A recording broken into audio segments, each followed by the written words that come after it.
गौतम बुद्ध की एक प्रेरक कहानी है जब एक शिष्य ने उनसे पूछा कि क्या केवल प्रवचन सुनने से ही जीवन बदल जाएगा। बुद्ध ने समझाया कि सिर्फ बैठना या सुनना पर्याप्त नहीं है, बल्कि अच्छी बातों को अपने जीवन में उतारने के लिए स्वयं प्रयास करना होगा।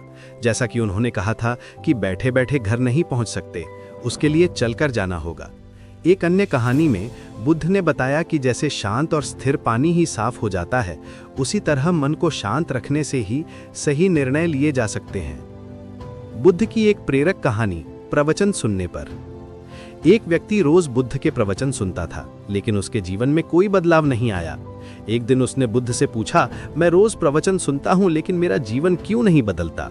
बुद्ध ने मुस्कुराकर पूछा, क्या तुम यहाँ बैठे बैठे अपने घर पहुंच सकते हो?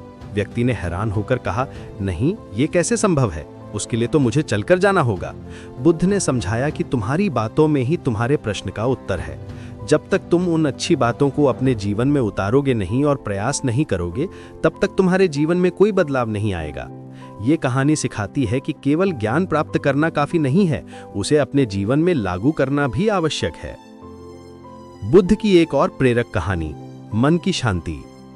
एक गरीब किसान बहुत परेशान होकर बुद्ध के पास गया और कहा कि वो अपने बच्चों को छोड़कर भाग गया है। वो एक आश्रम के पास पहुंचा जहां बुद्ध ठहरे थे। किसान ने संन्यास ले लिया और बुद्ध का शिष्य बन गया। एक दिन बुद्ध ने उसे तालाब से पानी लाने को कहा। किसान ने देखा कि कुछ जंगली जानवर पानी गंदा कर रहे हैं, इसलिए वो पानी लेकर नहीं आया। जब बुद्ध ने फिर से पानी लाने को कहा तो उसने देखा कि पानी एकदम साफ था। बुद्ध ने समझाया कि जिस तरह पानी शांत होने पर साफ हो जाता है, उसी तरह मन को शांत रखने से ही सही निर्णय लिए जा सकते हैं। इस कहानी से हमें ये सीख मिलती है कि मन की शांति और धैर्य से हम अपनी समस्याओं का समाधान ढूंढ सकते हैं। बुद्ध की एक अन्य कहानी, अपनी कीमत पहचानना। एक व्यक्ति को एक अनमोल पत्थर मिला, लेकिन उसे उसकी कीमत नहीं पता थी। वो संतरे वाले के पास गया जिसने बदले में 12 संतरे दिए। फिर वो आलू वाले के पास गया जिसने बदले में 1 बोरी आलू दिए। सुनार ने उसे 1000 स्वर्ण मुद्राएं देने की कोशिश की, लेकिन व्यक्ति ने पत्थर नहीं बेचा।